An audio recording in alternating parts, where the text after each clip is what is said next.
627 খ্রিস্টাব্দের 7ই মার্চ আবু সুফিয়ান বিষণ্ণ মনে হুয়াই বিন আখতাবকে ডেকে আনার নির্দেশ দেয়। তার বিষণ্ণতার কারণ 10 দিনেই তার সৈন্যদের খাদ্যরসদ বহু গুণ কমে গেছে। সৈন্যরা আশপাশের বস্তিগুলো থেকে লুটপাট করে কিছু খাদ্য সংগ্রহ করে, কিন্তু মরুভূমির বস্তিগুলোতেও বিশেষ কোনো খাদ্য সঞ্চিত ছিল না। খাদ্য সংকটে যৌথ বাহিনীর মধ্যে অসন্তোষ দেখা দেয়। সৈন্যদের নাজুক অবস্থা দেখে আবু সুফিয়ান এক ইহুদি গোত্র প্রধান হুয়াই বিন আখতাবকে জরুরি ভিত্তিতে ডেকে পাঠায়। হুয়াই পূর্ব থেকেই কুরাইশদের সাহায্য করতে নিকটে কোথাও অবস্থান করছিল। সে কুরাইশদের আহ্বান ও তার কাছে সাহায্য চাওয়ার অপেক্ষায় ছিল। মদিনার অনতি দূরে ইহুদি গোত্র বনু কুরাইজার বস্তি ছিল। এই গোত্রের নেতা কাব বিন আসাদ এ বস্তিতেই অবস্থান করছিল। রাতে তিনি গভীর ঘুমে আচ্ছন্ন। হঠাৎ দরজায় জোরে জোরে নখ হয়। তার মিলানো চোখের পাতা দুটো এদিক ওদিক সরে যায়। গোলামকে তিনি ডেকে বলেন, দেখো তো বাইরে কে? গোলাম দরজার ছিদ্র দিয়ে দেখে বলে, হুয়াই বিন আখতাব এসেছেন। গভীর রজনীতে ব্যক্তিগত কোনো স্বার্থের জন্যই সে এসেছে। একটু রাগত স্বরে কাব বিন আসাদ বলে, তাকে বলে দাও আমার পক্ষ থেকে এখন আমি তার কোনো উপকার করতে পারবো না। দিনে আসলে চেষ্টা করা যেতে পারে। ইহুদিদের ওই গোত্রের নাম বনু কুরাইজা, যারা মুসলমানদের সাথে মিত্রতা ও একে অপরের বিরুদ্ধে অস্ত্র ধারণ না করার চুক্তিতে আবদ্ধ ছিল। বনু কাইনুকা এবং বনু নাজিরও চুক্তিবদ্ধ ছিল, কিন্তু ইতিপূর্বেই তারা মুসলমানদের সাথে গাদ্দারি করায় মুসলমানরা তাদেরকে নির্বাসনে পাঠায়। সিরিয়ায় গিয়ে তারা আস্তানা গাড়ে। একমাত্র বনু কুরাইজা সম্মানের সাথে চুক্তি বহাল রাখে। একনিষ্ঠভাবে সন্ধি ফলো করায় পরীক্ষা যুদ্ধে বনু কুরাইজার কাছ থেকে কোনরূপ ক্ষতির আশঙ্কা মুসলমানদের ছিল না। বনু কুরাইজার মনেও কোনো দুর্ভিসন্ধি ছিল না। কিন্তু হুয়াই বিন আখতাব তাদের প্ররোচিত করে এবং চুক্তির উপর অটল থাকতে দেয়নি। হুয়াই বিন আখতাব ছিল ইহুদি। সে কাব বিন আসাদকে একই ধর্মানুসারী মনে করে তার কাছে যায়। উদ্দেশ্য মুসলমানদের বিরুদ্ধে তাকে প্ররোচিত করা এবং চুক্তি ভঙ্গ করতে উৎসাহিত করা। তাই কাবের গোলামের কথা শুনেও সে চলে যায়নি। সে যে কোনো মূল্যে কাবের সাথে দেখা করতে চায়। অবশেষে বাধ্য হয়ে কাব নাছোড় বান্দা হুয়াইকে ভেতরে আসতে অনুমতি দেয়। এ অসময়ে তোমার আগমনের উদ্দেশ্য জানতে আমার বাকি নেই। কাব বিন আসাদ হুয়াইকে বলে, তুমি আবু সুফিয়ানের তরফ থেকে এলে তাকে গিয়ে বলবে, আমরা মুসলমানদের সাথে যে চুক্তিবদ্ধ আছি, মুসলমানরা যথাযথভাবে তার উপর আছেন। তারা আমাদেরকে মূলতই মিত্র বলে জানে এবং চুক্তি অনুযায়ী প্রাপ্য অধিকার সবই দিচ্ছে। কাব বিন আসাদ, ঠান্ডা মাথায় কথা বলো। হুয়াই বিন আখতাব বলে, বনু কাইনুকা এবং বনু নাজিরের পরিণতি দেখো। এ যুদ্ধে মুসলমানদের পরাজয় নিশ্চিত। ইহুদিদের খোদার শপথ, 10,000 সৈন্য মুসলমানদেরকে পিষ্ট করে ফেলবে। যুদ্ধে মুসলমানরা টিকতে না পেরে ইহুদিদেরকে এ পরাজয়ের কারণ মনে করে বদলা নিতে তোমাদের উপর ঝাঁপিয়ে পড়বে। তোমার মনের ভাব খুলে বলো হুয়াই। কাব বিন আসাদ ভ্রু কুঁচকে জানতে চায়। পাহাড়ের পেছন দিক দিয়ে কুরাইশ সৈন্যদের একটি অংশ তোমাদের নিকট আসবে। হুয়াই বলে যায়, তোমাদের বর্তমানে এই গোপন বাহিনী পেছন দিক হতে মুসলমানদের উপর হামলা করতে পারে না। তাই তুমি এবং তোমার স্বগোত্র গিয়ে কুরাইশদের সাথে মিলে যাও। কৌশলে মুসলমানদের উপর এমন ভাবে হামলা চালাও যে শত্রুর বিরুদ্ধে ঝাঁপিয়ে পড়বে ঠিকই, কিন্তু দীর্ঘক্ষণ ময়দানে টিকে থাকবে না, বরং সুযোগ বুঝে পিছু হটে আসবে। এতে কুরাইশদের এই উপকার হবে যে মুসলমানদের দৃষ্টি পরীক্ষা থেকে ঘুরে যাবে, আর এই সুযোগে কুরাইশরা পরীক্ষা পার হয়ে চলে আসবে। তোমাদের পরিকল্পনা অনুযায়ী কাজ করার পর যদি আমরা ঘটনাক্রমে অকৃতকার্য হই, তখন আমাদের সাথে মুসলমানদের আচরণ কেমন হবে বলে তুমি মনে করো? কাব বিন আসাদ বলে, মুসলমানদের কঠোরতা এবং ক্রোধ সম্বন্ধে তোমরা নিশ্চয়ই জানো। বনু কাইনুকা এবং বনু নাজিরের কাউকে তোমাদের চোখের সামনে দেখো নাকি? আবু সুফিয়ান সব দিক ভেবেই তোমার দিকে চুক্তির হাত প্রসারিত করেছে।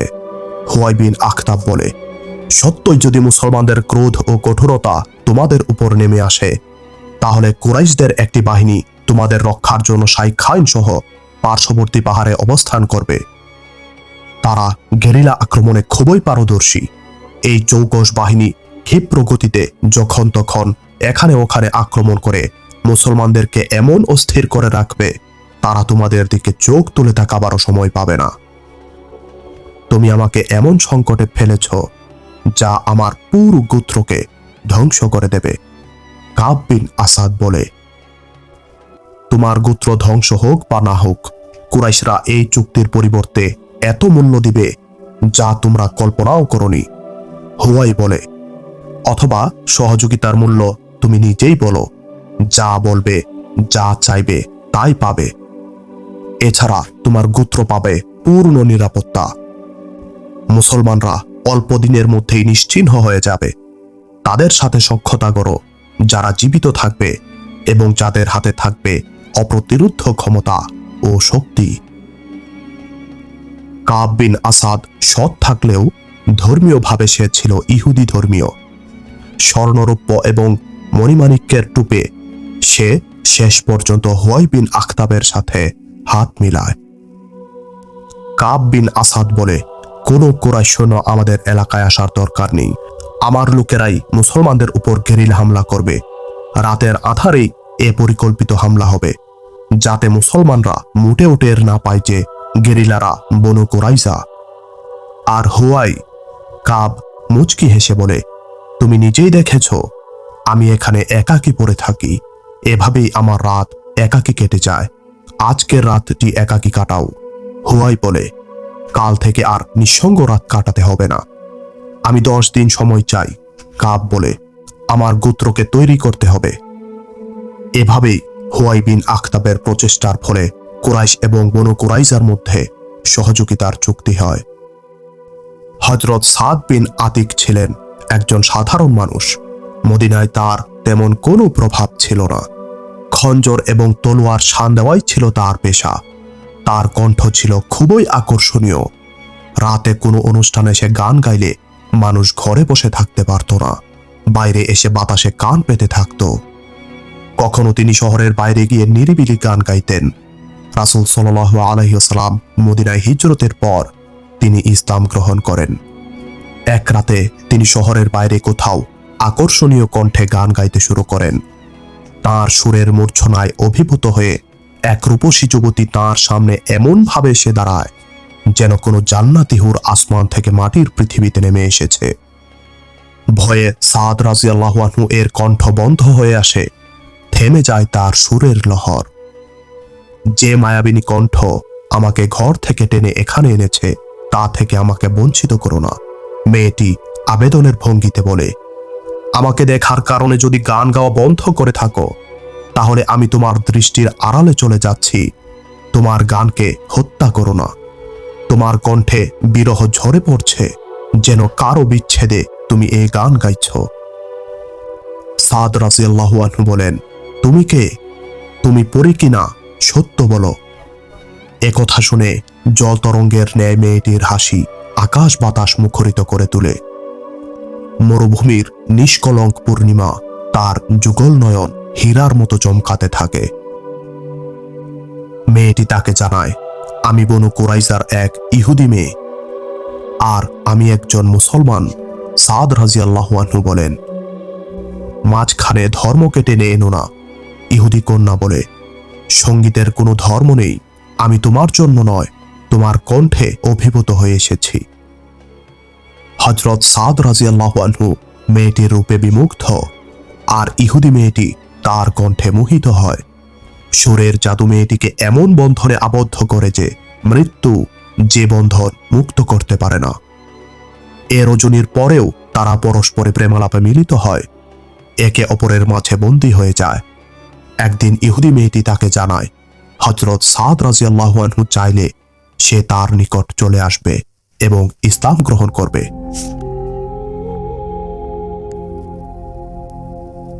মাত্র 2-3 দিন হয় কুরাইশরা মদিনা ঘেরাও করেছে। যুদ্ধের সাজ সাজ রব পড়ে যাওয়ায় হযরত সাদ বিন আতিকের কাজও বেড়ে যায়। তার কাছে মানুষ দলে দলে এসে তলোয়ার, খঞ্জর এবং বর্ষার মাথা সুতীক্ষ্ণ করতে ভিড় জমাতে থাকে। কাজের চাপে রাতেও তাকে পেশাগত দায়িত্ব পালন করতে হয়। একদিন ইহুদি মেয়েটি তার পিতার তরবারিটি নিয়ে হযরত সাদ রাদিয়াল্লাহু আনহু এর নিকট আসে। তলোয়ার শান দেওয়ার বাহানায় এসেছি। মেয়েটি বলে, আজ রাতেই পালিয়ে অন্য কোথাও চলে যাও, নতুবা আর কখনো আমাদের সাক্ষাৎ হবে না। ব্যাপার কি? উৎকণ্ঠা নিয়ে হযরত সাদ রাদিয়াল্লাহু আনহু জানতে চান।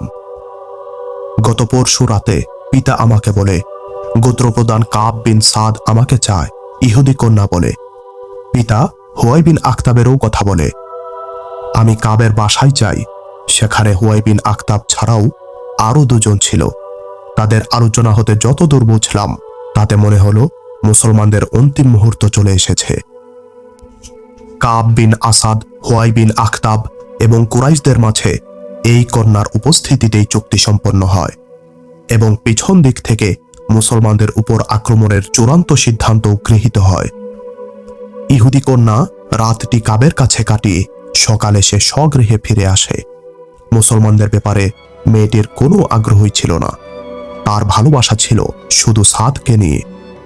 তার কানে এ খবরও আসে যে কাব তাকে স্ত্রীর মর্যাদা দিয়ে নিজের ঘরে চিরদিনের জন্য রেখে দিতে চায়। হযরত সাদ রাদিয়াল্লাহু আনহু যুদ্ধব্যস্ততা হেতু ইহুদি মেয়েটির কথা প্রায় ভুলেই গিয়েছিল, কিন্তু মেয়েটি তাকে ভুলেনি। অস্ত্র ধারানোর বাহানা দিয়ে তার সাথে সাক্ষাৎ করতে আসে, কিন্তু সাদ তাকে পূর্বের ন্যায় পাত্তা দেয় না। তাকে ফিরে যেতে বলেন। এক ইহুদি কন্যা সূত্রে প্রাপ্ত সংবাদ তিনি বিশিষ্ট এক মুসলমানকে জানিয়ে দেন। তিনি গুরুত্বপূর্ণ এ সংবাদ ঊর্ধ্বতন কর্তৃপক্ষ পর্যন্ত পৌঁছে দেন। সেখান থেকে সদর দফতরে রাসূল সাল্লাল্লাহু আলাইহি ওয়াসাল্লাম এর কানে এ খবর পৌঁছে যায়। বনু কুরাইজা অপর ইহুদি গোত্রদ্বয় বনু কাইনুকা ও বনু নাজিরের মতো চুক্তি ভঙ্গ করে শত্রুপক্ষের সাথে হাত মিলিয়েছে। রাসূল সাল্লাল্লাহু আলাইহি ওয়াসাল্লাম বনু কুরাইজা গোত্র প্রধান কাব বিন আসাদের বিরুদ্ধে পদক্ষেপ গ্রহণের পূর্বে খবরটির সত্যতা যাচাই করা জরুরি বলে মনে করেন। বনু কুরাইজা বাস্তবেই কুরাইশদের সাথে নতুন কোনো গোপন চুক্তিতে আবদ্ধ হয়েছে তার স্পষ্ট প্রমাণ নিয়েই তিনি তার বিরুদ্ধে পদক্ষেপ গ্রহণ করতে চান। আল্লাহ তাআলা তাঁর প্রিয় বান্দাদেরকে সাহায্য করতে থাকেন। এরই মাঝে এমন এক ঘটনা ঘটে যায় যে যাতে প্রমাণিত হয়ে যায় বনু কুরাইজা এবং কুরাইশদের মধ্যে প্রকৃতই এক ভয়ানক চুক্তি সম্পাদিত হয়েছে। ঘটনাটা এই ঘটে যে খন্দকের একটু দূরে অবস্থিত বিভিন্ন ছোট ছোট কেল্লায় মহিলা ও শিশুদের স্থানান্তর করা হয়। একটি কেল্লায় কিছু সংখ্যক নারী ও শিশুদের সাথে রাসূল সাল্লাল্লাহু আলাইহি ওয়াসাল্লাম এর ফুফু হযরত সাফিয়াহ রাদিয়াল্লাহু আনহা ছিলেন।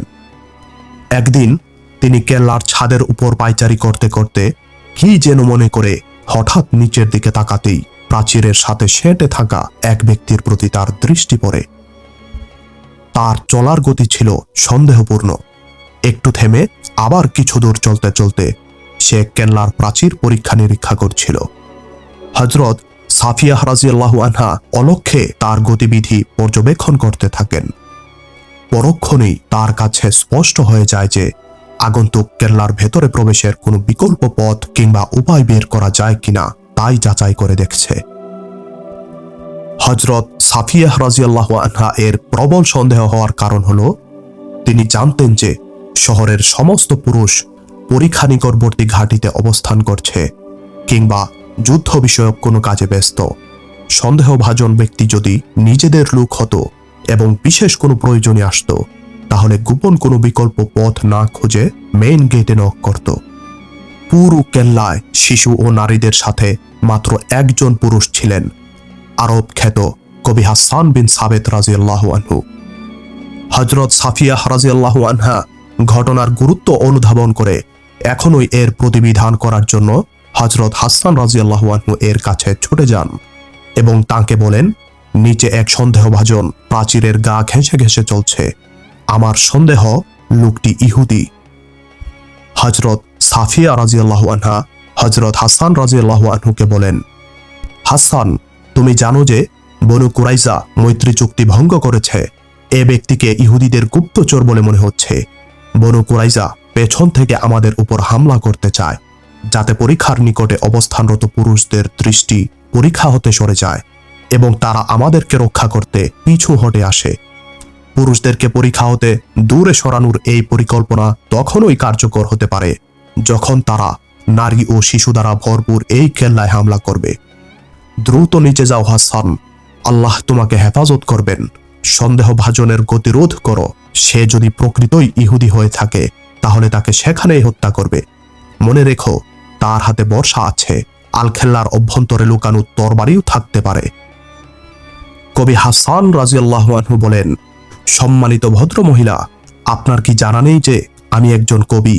আমি মানুষের রক্তে আগুন ধরিয়ে উজ্জীবিত করতে পারি, কিন্তু নিজের মাঝে আলোড়ন তুলতে পারি না। এমন একজন কবি থেকে এই আশা করবেন না যে সে একাকী বাইরে গিয়ে এমন এক ব্যক্তির মোকাবিলা করবে যে সাহস প্রদর্শন করে কেল্লা পর্যন্ত এসে পৌঁছেছে।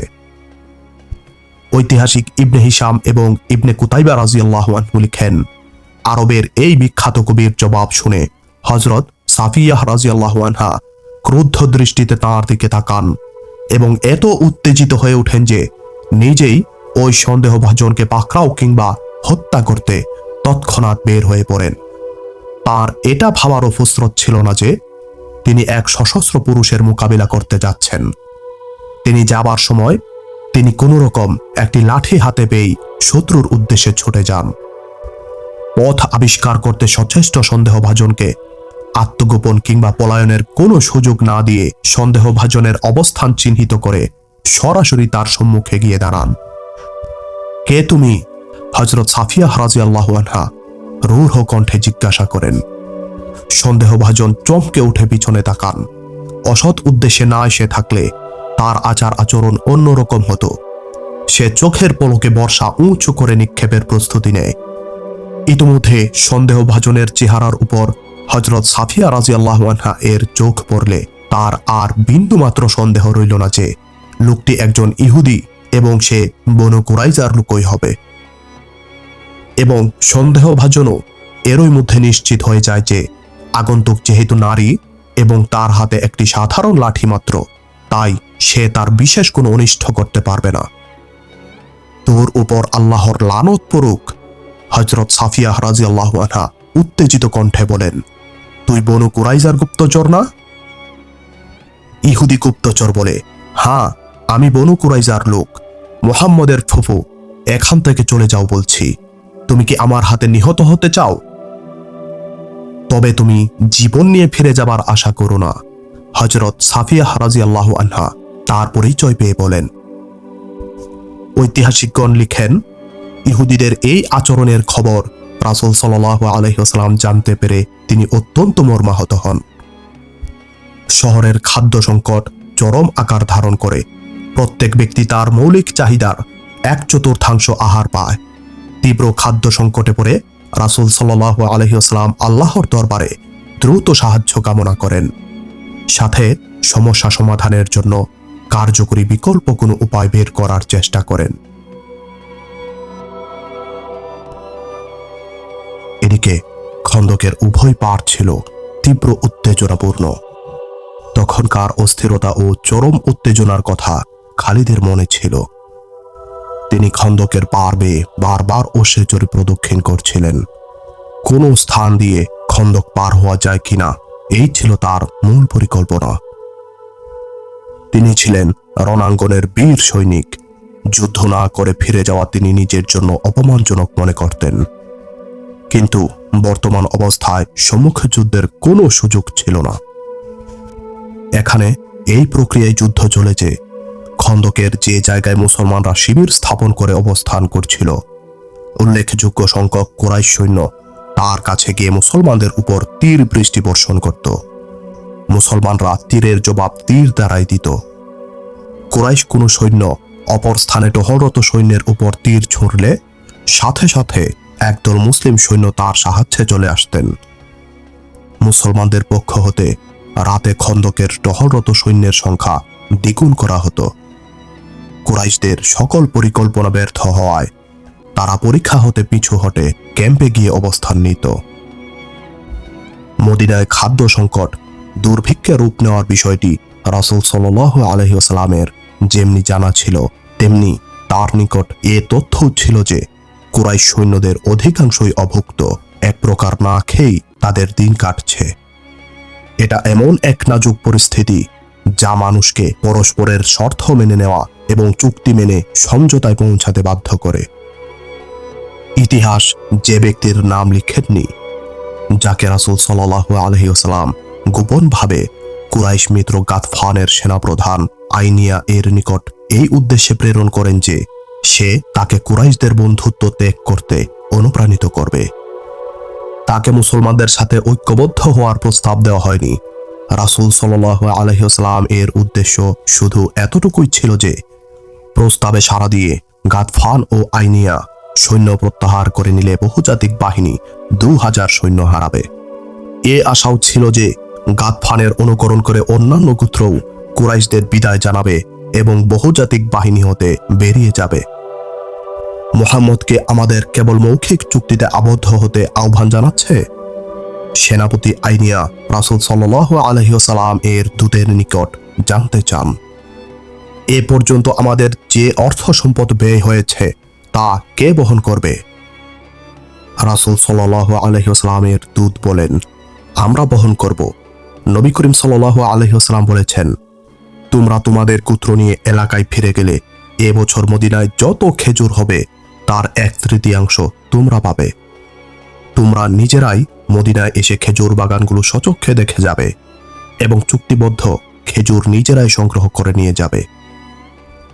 সেনাপতি আইনিয়া রণাঙ্গনে নিজে যুদ্ধ করা এবং যুদ্ধ করাতে বেশ পটু ছিল, কিন্তু যুদ্ধ ছাড়া অন্যান্য বিষয়ে সে খুবই অনভিজ্ঞ ছিল। ঐতিহাসিক ইবনে কুতাইবা লিখেন, এ ঘটনার কিছুদিন পর রাসূল সাল্লাল্লাহু আলাইহি ওয়াসাল্লাম তাকে একটা নিরেট গর্ধব বলে আখ্যা দেন। বলিষ্ঠ দেহ এবং শারীরিক শক্তি সম্পন্ন এক সদা হাস্যোজ্জ্বল পুরুষ ছিলেন আইনিয়া। রাসূল সাল্লাল্লাহু আলাইহি ওয়াসাল্লামের দূতের সাথে সাক্ষাতের পর সে গাতফান সর্দারের সাথে এ বিষয় নিয়ে কথা বলেন। খোদার কসম, মুহাম্মদ আমাদেরকে দুর্বল মনে করে এই বার্তা প্রেরণ করেছে।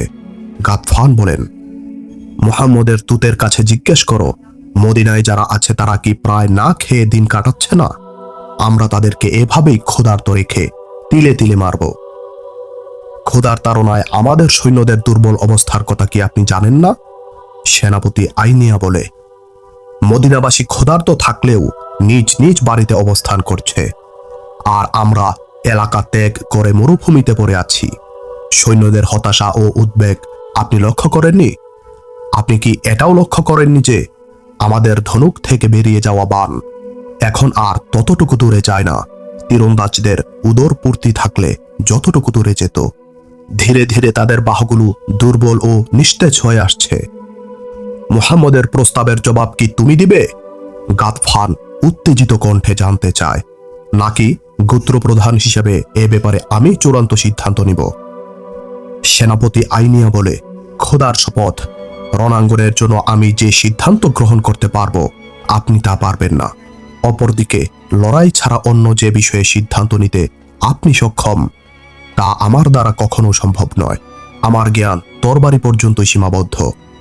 কিন্তু বর্তমান পরিস্থিতি এত জটিল যে এখানে আমার সৈন্যদের তরবারি বর্ষা এবং তীর অকেচু হয়ে গেছে। পরীক্ষার ধারে কাছে যেতেও আমরা অক্ষম। অতএব এ মুহূর্তে মুহাম্মদের প্রস্তাবকে স্বাগত জানানোই হবে বুদ্ধিমানের কাজ। গোত্রপ্রধান ও সেনাপ্রধানের রুদ্ধদ্বার বৈঠকের পর মুহাম্মদের প্রস্তাবে সাড়া দেওয়ার সিদ্ধান্ত গৃহীত হয়। দূত অনুকূল জবাব নিয়ে ফিরে আসেন। মুসলমানদের কূটনৈতিক বিজয় অর্জিত হয়। সতর্ক দূত অতি গোপনে যায় এবং কার্য উদ্ধার শেষে নিরাপদেই ফিরে আসে। কুরাইশদের কেউ তা দেখতে পায়নি, কারণ গাতফানের সৈন্যরা আলাদা এক স্থানে অবরোধে অংশগ্রহণ করেছিল। আল্লাহর রাসূল সাল্লাল্লাহু আলাইহি ওয়াসাল্লামের বিরোধিতা কিংবা সিদ্ধান্ত অমান্য করার শক্তি কারোর ছিল না। তথাপি রাসূল সাল্লাল্লাহু আলাইহি ওয়াসাল্লাম শরীয়তের শিক্ষা অনুযায়ী সকল সাহাবাকে একত্র করে সকলের মতামত গ্রহণ করেন। তিনি সুস্পষ্টভাবে জানিয়ে দেন যে মত প্রকাশের জন্য সকলেই স্বাধীন। তিনি এখন যে বিষয়ে আলোচনা করতে চান এ ব্যাপারে কারো দ্বিমত থাকলে সে খোলামেলা নিজস্ব মতামত তুলে ধরতে পারে। প্রকৃতপক্ষে রাসূল সাল্লাল্লাহু আলাইহি ওয়াসাল্লাম সকলের অবিসংবাদিত নেতা হলেও তিনি একক সিদ্ধান্ত চাপিয়ে দেওয়ার পক্ষপাতী ছিলেন না। ফলে তিনি সকলের সম্মুখে তার পরিকল্পনা ও গৃহীত পদক্ষেপ বিস্তারিত ব্যাখ্যা করে শোনান। গাতফানের সাথে এ পর্যন্ত যে আলোচনা হয় তাও পুঙ্খানুপুঙ্খরূপে ব্যাখ্যা করেন, যাতে কোনরূপ ভুল বোঝাবুঝির সুযোগ না থাকে। তা হতে পারে না। রাসূল সাল্লাল্লাহু আলাইহি ওয়াসাল্লাম এর সিদ্ধান্তের উল্টো 2-3টি কণ্ঠ বেজে ওঠে। আমাদের তরবারি যাদের রক্ত চায় তাদেরকে আমরা উৎপাদিত শস্যের একটি দানাও দিতে প্রস্তুত নই। এখনো তো যুদ্ধই হয়নি, তাই যুদ্ধ না করেই কেন আমরা প্রকাশ করতে যাব যে আমরা বর্তমানে যুদ্ধের পরিস্থিতিতে নেই? সমর্থন সূচক আরও কিছু ধ্বনি শোনা যায়, সাথে সাথে কিছু প্রমাণও পেশ করা হয়। রাসূল সাল্লাল্লাহু আলাইহি ওয়াসাল্লাম একে অধিকাংশের মতামত মনে করে পূর্ব পরিকল্পনা স্থগিত রাখেন। তবে এই নতুন সিদ্ধান্ত জানাতে দূতকে পুনরায় গাতফান ও আইনিয়ার কাছে প্রেরণ করা হয়নি। অধিকাংশের বিরোধিতার মুখে রাসূল সাল্লাল্লাহু আলাইহি ওয়াসাল্লাম সিদ্ধান্ত স্থগিত রাখলেও একথা সবাইকে সুস্পষ্টভাবে জানিয়ে দেন যে কূটনৈতিক পদক্ষেপ এবং কৌশল ব্যতীত এই অবরোধ শেষ হবে না। সত্যপন্থীদের সাহায্য করা আল্লাহর নীতি। রাসূল সাল্লাল্লাহু আলাইহি ওয়াসাল্লাম এ ব্যাপারে আল্লাহর কাছে সাহায্য প্রার্থনা করেছেন। তা এক ব্যক্তিরূপে তার সম্মুখে এসে দাঁড়ায়। তিনি হলেন হযরত নুয়াইম বিন মাসউদ রাদিয়াল্লাহু আনহু। তিনি ছিলেন গাতফান গোত্রের লোক, বিশিষ্ট ব্যক্তি হিসেবে খুবই পরিচিত একজন। আল্লাহ তাকে অসাধারণ মেধা দান করেছিলেন। কুরাইশ, গাতফান ও বনু কুরাইজা এই 3 গুরুত্বপূর্ণ গোত্রের উপরই তার প্রাধান্য ছিল। একদিন সবাইকে অবাক করে দিয়ে গাতফান গোত্রের এই বিশিষ্ট ব্যক্তি মদিনায় রাসূল সাল্লাল্লাহু আলাইহি ওয়াসাল্লাম এর সম্মুখে এসে হাজির হন। আল্লাহর কসম, তুমি অন্য কওমের লোক। রাসূল সাল্লাল্লাহু আলাইহি ওয়াসাল্লাম আগন্তুক হযরত নুয়াইম বিন মাসউদ রাদিয়াল্লাহু আনহুকে দেখে বলেন, তুমি আমাদের লোক নও, তুমি এখানে এলে কিভাবে? আমি আপনাদের নই ঠিকই, কিন্তু আমি আপনার লোক। হযরত নুয়াইম বিন মাসউদ রাদিয়াল্লাহু আনহু মুখে মুচকি হাসি টেনে বলেন, মদিনাতে আমার সাক্ষী আছে, অনেক আগেই আমি গোপনে ইসলাম গ্রহণ করেছি। এতদিন আপনার সাথে সাক্ষাতের সুযোগ হয়নি। গাতফান সৈন্যদের সাথে শুধু আমি এই উদ্দেশ্যেই এসেছি যে সুযোগ করে আপনার দরবারে এসে হাজির হব। জানতে পেরেছি আপনি আমাদের গোত্রপতি ও সেনাপতিকে কুরাইশদের সাথে সম্পর্ক ছিন্ন ও রণাঙ্গন ছেড়ে চলে যেতে প্রস্তাব পাঠিয়েছেন। এর বিনিময়েও আপনি তাদের জানিয়ে দিয়েছেন, কিন্তু আলোচনা মাঝ পথে এসে থেমে যায়। রহস্যজনকভাবে আপনি নীরবতা পালন করে চলছেন। তোমার উপর আল্লাহর রহম হোক। রাসূল সাল্লাল্লাহু আলাইহি ওয়াসাল্লাম এ কথা বলে সাথে সাথে এটাও জিজ্ঞেস করেন, তুমি কি আলোচনা সামনের দিকে এগিয়ে নিয়ে যেতে এসেছ? হযরত নুয়াইম রাদিয়াল্লাহু আনহু জবাবে বলেন, না হে আল্লাহর রাসূল, আপনার কাছে আসাই আমার মূল লক্ষ্য। মদিনাবাসী ঘোর বিপদে নিপতিত, আমি কোন রকমে প্রাণ বাঁচিয়ে এখানে এসেছি। রাসূল সাল্লাল্লাহু আলাইহি ওয়াসাল্লাম এবং ইসলামের স্বার্থে এই প্রাণ উৎসর্গ করেছি। যে কোনো কাজে এই জীবন ব্যয় করতে আমার কোনো অজুর আপত্তি নেই। সেনা ক্যাম্প থেকে অতি গোপনে বেরিয়ে এসেছি, সুযোগ বুঝে পরীক্ষায় নেমে পড়ি। নিরাপত্তা প্রহরীদের উপস্থিতিতে এপারে আসা আত্মহত্যা শামিল ছিল, ফিরে যাওয়াও নিরাপদ ছিল না। আমি উভয় সংকটে পড়ে যাই। উপায়ন্তর না দেখে আল্লাহর কাছে আপনার নাম নিয়ে কাকুতি মিনতি করি। আল্লাহ রহম করেন, প্রহরী টহল দিতে দিতে কিছুটা দূরে চলে গেলে পরীক্ষা অতিক্রম করতে সক্ষম হই। ইতোমধ্যে রাসূল সাল্লাল্লাহু আলাইহি ওয়াসাল্লামকে হযরত নুয়াইম রাদিয়াল্লাহু আনহু এর ব্যক্তিত্ব সম্পর্কে ধারণা দেওয়া হয়। গোত্রে তার অবস্থান কেমন তাও জানানো হয়। তার সাথে অল্পালাপি রাসূল সাল্লাল্লাহু আলাইহি ওয়াসাল্লাম বুঝতে পারেন যে তিনি উঁচু পর্যায়ের এবং বিচক্ষণ একজন পুরুষ। রাসূল সাল্লাল্লাহু আলাইহি ওয়াসাল্লাম এক পর্যায়ে হযরত নুয়াইম রাদিয়াল্লাহু আনহুকে বলেন যে বর্তমানে যে সংকটাপন্ন অবস্থা চলছে তা থেকে উত্তরণের জন্য বহুজাগতিক বাহিনীর শরিক দলগুলোর মধ্যে কুরাইশদের ব্যাপারে সন্দেহ সৃষ্টি করে দেওয়া একান্ত জরুরি। আর এটা তখনই সম্ভব হবে যদি আমরা 2-3টি শরিক দলের সাথে গোপনে চুক্তিবদ্ধ হতে পারি। হযরত নুয়াইম রাদিয়াল্লাহু আনহু বলেন, হে আল্লাহর রাসূল, যদি নিজস্ব পন্থায় এই কাজটির দায়িত্ব আমি গ্রহণ করি, তাহলে হযরত আমার উপর আস্থা রাখবেন কি? নুয়াইম, আল্লাহ তোমার উপর রহম করুন। রাসূল সাল্লাল্লাহু আলাইহি ওয়াসাল্লাম বলেন, আমি তোমাকে এবং তোমার সদিচ্ছাকে আল্লাহর হাতে সুপর্দ করছি। হযরত নুয়াইম রাদিয়াল্লাহু আনহু বলেন, আমি নিজ গোত্রে ফিরে যাব, কিন্তু এ কথা কাউকে জানাবো না যে আমি মদিনায় গিয়েছিলাম। এখন আমি কাব বিন আসাদের নিকট যাচ্ছি। হে আল্লাহর রাসূল, আমার কামিয়াবির জন্য আপনার কাছে আমি দোয়া চাই। রাতে মদিনায় জোরদার পাহারা চলছিল, পশ্চাতে পরীক্ষা ছিল না। ওদিকে সারিবদ্ধ পাহাড় প্রাকৃতিকভাবে প্রহরীর ভূমিকা পালন করে চলছিল। এদিকে পরীক্ষাকে কেন্দ্র করে পাহারাদার ও টহলদারদের সংখ্যা বৃদ্ধি করা হয়। শহরের কোনো ব্যক্তির জন্যও এই নিশ্ছিদ্র পাহারা এড়িয়ে যাওয়া ছিল অসম্ভব। প্রহরী যাতে হযরত নুয়াইম রাদিয়াল্লাহু আনহু এর গতিরোধ না করে, সেজন্য রাসূল সাল্লাল্লাহু আলাইহি ওয়াসাল্লাম তার সাথে একজন লোক পাঠিয়েছেন। লোকটি হযরত নুয়াইম রাদিয়াল্লাহু আনহুকে নিরাপদে মদিনার বাইরে পৌঁছে দিয়ে ফিরে আসেন। হযরত নুয়াইম রাদিয়াল্লাহু আনহু যখন বনু কুরাইজা এলাকার কাব বিন আসাদের গেটে এসে পৌঁছান, তখন রাতের প্রথম প্রহর। গেটে নক করলে গোলাম গেট খুলে দেয়।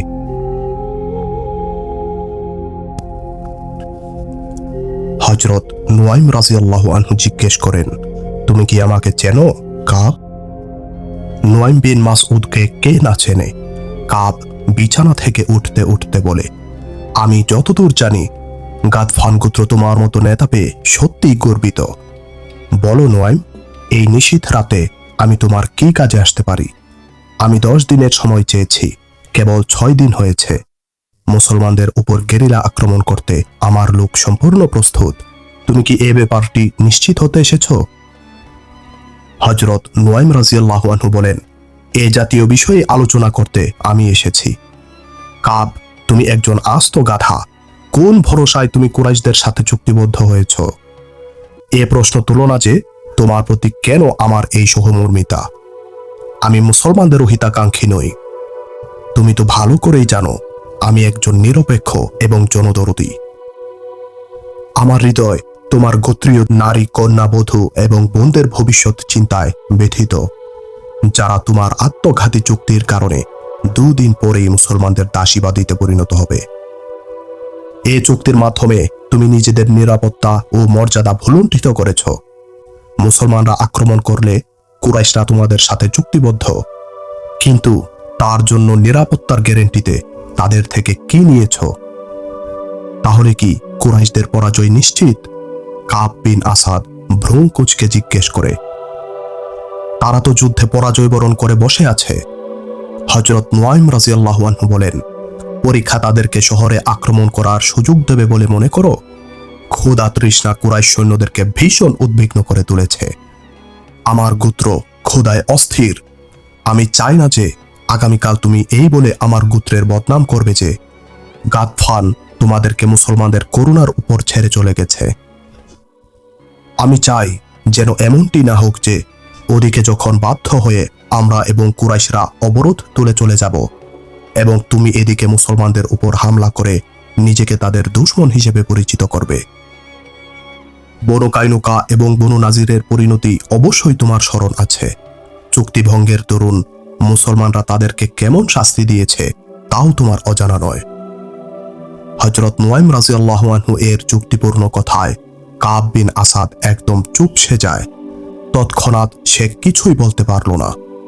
নিজ হাতে সে সর্বনাশা চুক্তি করেছে। হয়তো মনের গহীনে এরই জল্পনা কল্পনা হতে থাকে।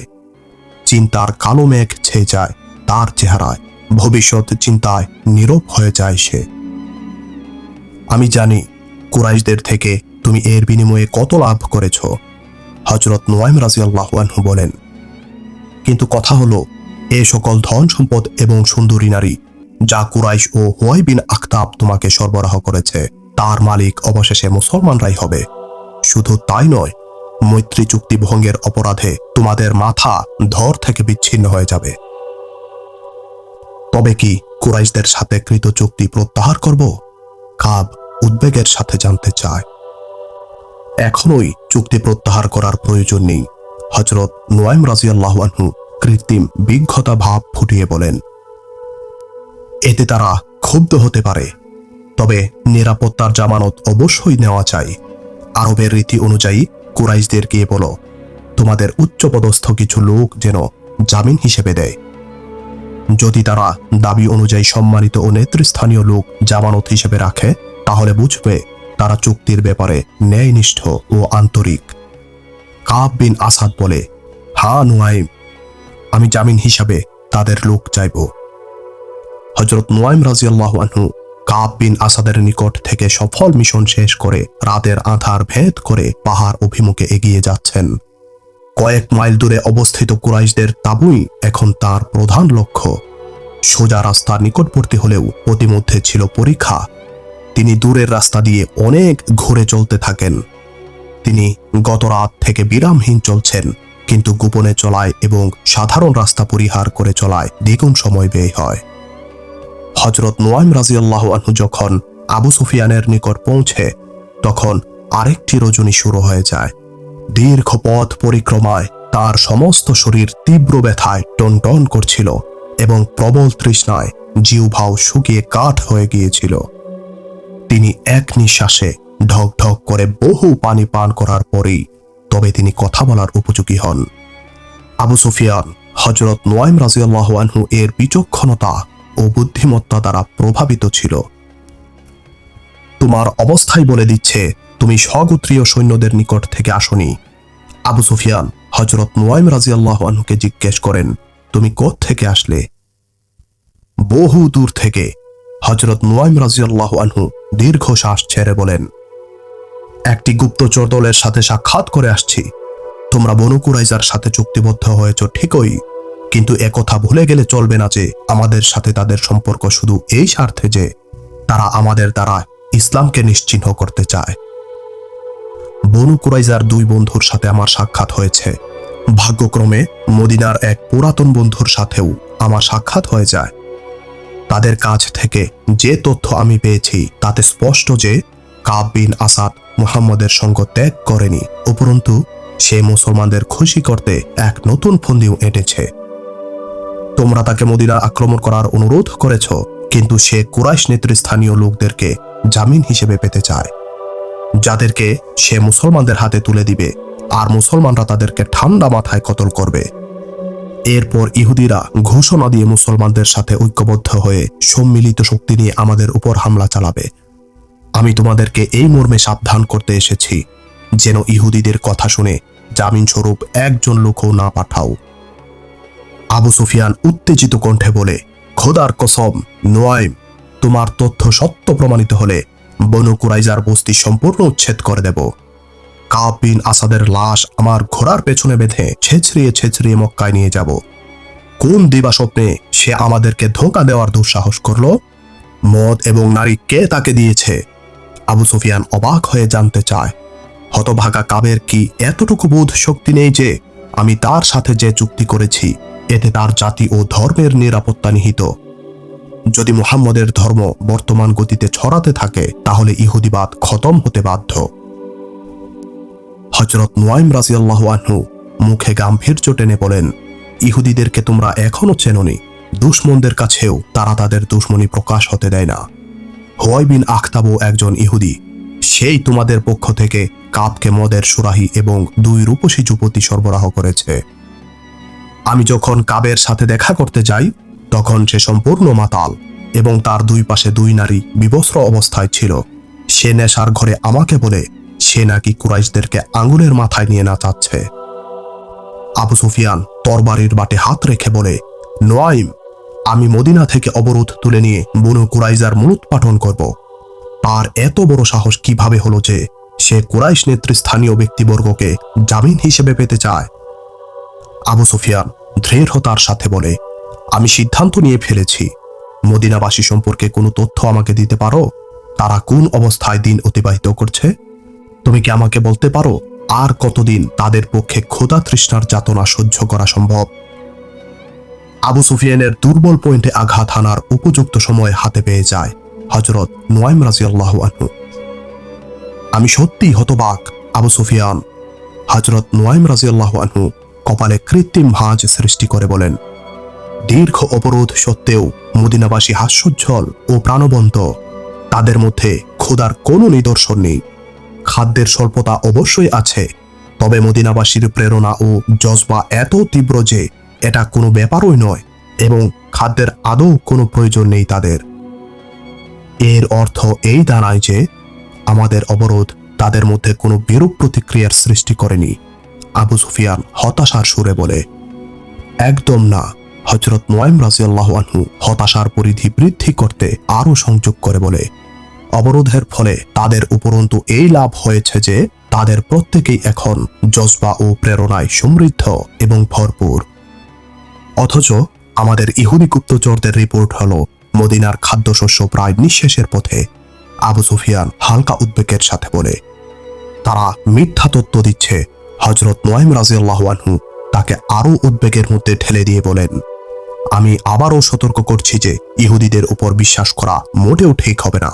মুসলমানদের অবস্থা ভালো নয়। এই তথ্য প্রচার করে তারা আমাদেরকে উত্তেজিত করতে চায়, যেন মুসলমানদেরকে দুর্বল ভেবে আমরা পরীক্ষা পার হয়ে মদিনা আক্রমণ করি। তারা মূলত সুকৌশলে এক ঢিলে দুই পাখি শিকার করতে চায়। কুরাইশ এবং আমার গোত্র গাতফানকে মুসলমানদের হাতে ধ্বংস করাই তাদের প্রধান উদ্দেশ্য। আমি তাদের উদ্দেশ্য পুনরায় যাচাই করে দেখছি। আবু সুফিয়ান এ কথা বলে এক গোলামকে আসতে বলে। আগত গোলামের উদ্দেশ্যে আবু সুফিয়ান নির্দেশের সুরে বলে, ইকরামা এবং খালিদকে ডেকে আনো। যাই, গাতফান গোত্র প্রধানকে খবরটা জানিয়ে আসি। এ কথা বলে হযরত নুয়াইম রাদিয়াল্লাহু আনহু সেখান থেকে প্রস্থান করেন। খালিদ এবং ইকরামা আসার পর আবু সুফিয়ান হযরত নুয়াইম রাদিয়াল্লাহু আনহু কর্তৃক বর্ণিত কাব বিন আসাদ সংশ্লিষ্ট সকল ঘটনা খুলে বলেন। খালিদ বলেন, আবু সুফিয়ান, অন্যের ভরসায় আর যা কিছু হোক না কেন যুদ্ধ করা যায় না। আপনি এ দিকটি কখনো ভেবে দেখেননি যে বনু কুরাইজা মুসলমানদের ছায়াতে আছে। তারা আন্ডারগ্রাউন্ড দিয়ে মুসলমানদের উপর হামলা করতে পারে, কিন্তু মুসলমানদের করুণার উপরও যে তারা বেঁচে আছে এ কথা ভুলে গেলে চলবে না। আপনি যুদ্ধ করতে এসে থাকলে একজন যোদ্ধার মতোই যুদ্ধ চালিয়ে যান। এ মুহূর্তে তোমাদের যে কোনো একজন কাব বিন আসাদের কাছে যাওয়া কি সঙ্গত নয়? আবু সুফিয়ান জানতে চায়। নুয়াইমের নিকট জামিনের কথা বললেও তোমরা গেলে হয়তো তা বলবে না। সৈন্যদের ক্ষুধার্ত অবস্থা দেখছো না? এমত অবস্থায় তাদের পক্ষে পরীক্ষা অতিক্রম করা কি সম্ভব? এখন সংকট নিরসনের একটাই মাত্র উপায় যে কাব মদিনার অভ্যন্তরে মুসলমানদের উপর গেরিলা আক্রমণ করবে। আমি নিজেই যাব, ইকরামা বলে। আমি এটাও বলে যাচ্ছি যে কাব যদি আমার নিকটও জামিনের শর্ত করে, তাহলে আমি আপনার কাছে দ্বিতীয়বার জিজ্ঞাসা না করেই চুক্তি বাতিল করে দেব। ইকরামার সাথে কি আমিও যাব? খালিদ অনুমতি প্রার্থনা সুরে আবু সুফিয়ানের কাছে জানতে চান এবং বলেন, তার একাকী যাওয়া ঠিক হবে না। না, আবু সুফিয়ান দৃঢ়তার সাথে জানান, বিপদের মুখে একই সাথে আমি দুই সেনাপতিকে পাঠাতে পারি না। ইকরামা আত্মরক্ষার জন্য যত সৈন্য চায় নিয়ে যেতে পারে। তৎক্ষণাৎ ইকরামা রওনা হয়ে যায়। তার সাথে ছিল 4000 বডিগার্ড। অনেক বন্ধুর পথ অতিক্রম করে তাকে বনু কুরাইজা পল্লীতে পৌঁছতে হয়।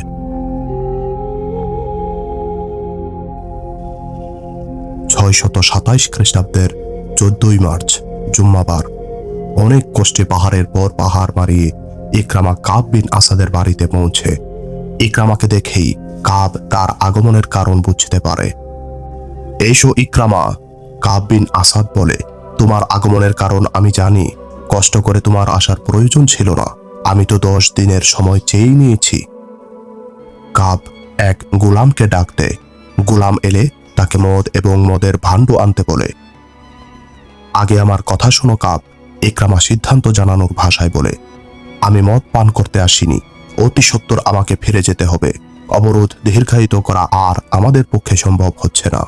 আমরা আগামীকালই মদিনা আক্রমণ করব। তুমি আমাদের সাথে চুক্তি অনুযায়ী নির্দিষ্ট স্থানে বিশেষ সৈন্যদের উপর কাল থেকেই হামলা শুরু করো। আমাদের এ কথাও জানা আছে যে তুমি বাহ্যিকভাবে আমাদের সাথে চুক্তি করেছ, কিন্তু মুসলমানদের সাথে মৈত্রী চুক্তি গোপনে ঠিকই রয়েছে। এরই মধ্যে ডানা কাটা পুরীর মতো এক রূপসী ললনা শরাবের বোতল এবং পান পাত্র নিয়ে কক্ষে প্রবেশ করে। ইকরামাকে দেখেই মেয়েটি মুচকি হাসে। ইকরামা তাকে দেখলে তার চেহারার গাম্ভীর্যের ছাপ আরো গাঢ় ভাবে পড়ে। ইকরামা চড়া গলায় বলে, কাব, ভিত্তিহীন ও দুদিনের এ সমস্ত বস্তুর বিনিময়ে তুমি নিজ ধর্ম ও জবান বিক্রি করে দিয়েছ। এ সময় কাব বিন আসাদের ইঙ্গিতে মেয়েটি ভিতরে চলে যায়। ইকরামা, কাব বলে, আমি তোমার চেহারাতে মনিব সুলভ ভাব দেখছি। মনে হচ্ছে গোলাম ভেবে তুমি আমাকে নির্দেশ দিতে এসেছ। মুসলমানদের সাথে আমাদের চুক্তি হয়েছিল বনু কুরাইজার নিরাপত্তার স্বার্থেই, আর তোমাদের সাথে আমার চুক্তি হয়েছে তোমাদের বিজয় আর মুসলমানদের পরাজয়ের জন্য। মুসলমানদের নিপাত করা আমার ধর্মীয় নির্দেশ, এবং তোমাদের সাথে চুক্তি করা এ ধারাবাহিকতারই একটি চেষ্টা মাত্র। নিজের ধর্মীয় দায়িত্ব পালন করতে আমি তোমাদের ব্যবহার করব।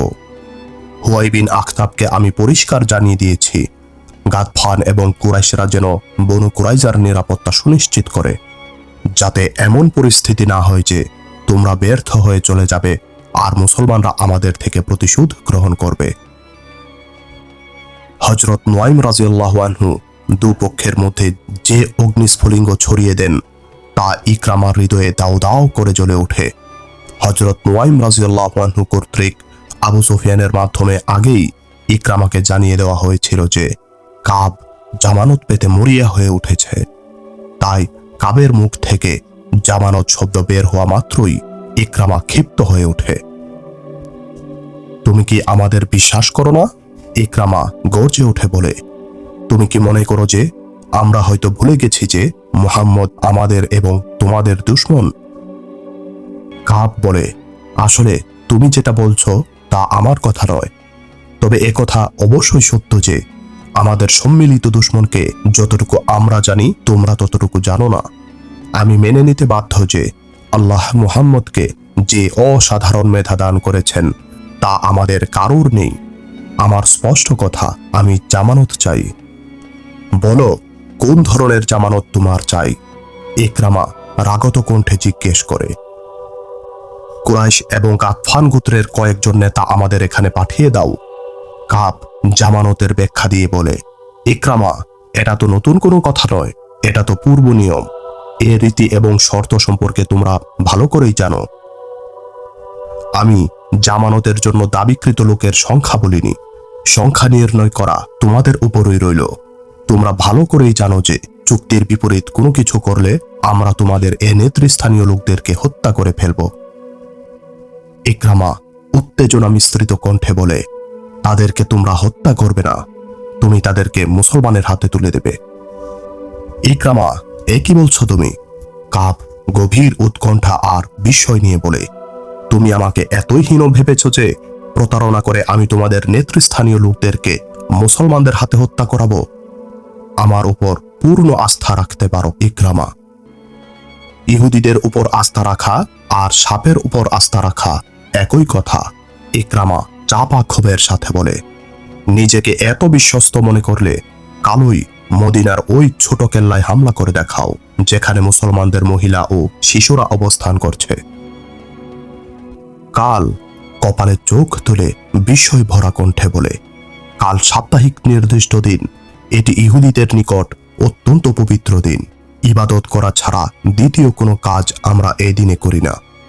কোনো ইহুদি সাবতের দিন কোনো কাজ অথবা কারবার করলে কিংবা কারো উপর চড়াও হলে ইহুদিদের খোদা ওই ব্যক্তিকে শূকর বা বানরে পরিণত করে দেন। ইতোমধ্যে ইকরামা কাবের মনোভাব সম্পর্কে সম্পূর্ণ নিশ্চিত হয়ে যায়। কাব শরাব গিলে চলছিল। ইকরামা শরাব স্পর্শ করতেও সম্পূর্ণ অস্বীকার করে। সে আবু সুফিয়ানকে বলে গিয়েছিল যে চূড়ান্ত ফয়সালা করেই সে ফিরবে। তুমি কাল আক্রমণ করো অথবা একদিন পর করো, সর্বাবস্থায় তোমাদের ইচ্ছার বাস্তব প্রতিফলন দেখার পরেই আমরা চূড়ান্ত সিদ্ধান্ত নিব যে জামিন হিসেবে আমাদের লোক তোমাদেরকে দেওয়া যায় কিনা। ইকরামা বলে, আমি আমার কথাও বলে দিচ্ছি, জামিন না পেলে আমি কিছুই করব না। কাব পাল্টা হুমকি সরে বলে, তোমাদের লোক আমাদের হাতে এলেই আমরা তোমাদের কথায় মদিনার অভ্যন্তরে গন্ডগোল সৃষ্টি করব।